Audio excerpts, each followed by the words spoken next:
السلام علیکم ورحمۃ اللہ وبرکاتہ۔ ناظرین کرام، آپ کے سامنے ہے سقیا زمزم ماء زمزم، مسجد حرام یعنی بیت اللہ کے حوالے سے قرآن کریم میں رب العزت کا فرمان ہے، فیہ آیات بینات، اس میں تمہارے لیے نشانیاں ہیں واضح۔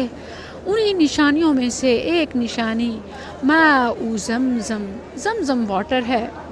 نبی کریم صلی اللہ علیہ وسلم کا فرمان ہے، ماء زمزم لما شرب لہ، زمزم پانی جس مقصد کے لیے پیا جائے، جس نیت سے پیا جائے وہ حاصل ہوتا ہے۔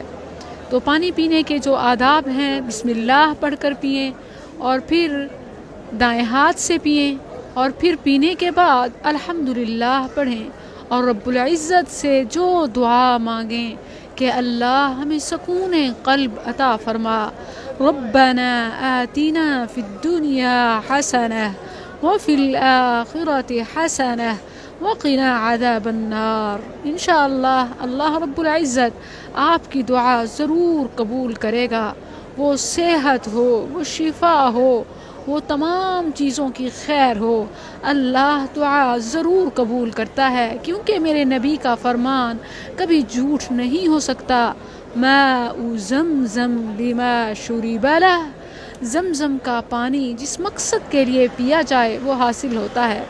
اور پھر یہ پانی اللہ کی نشانیوں میں سے ایک نشانی ہے جو اتنی فراوانی کے ساتھ مسجد حرام، مسجد نبوی اور پھر ساری دنیا میں جاتا ہے اور ختم ہونے کا نام ہی نہیں لے رہا۔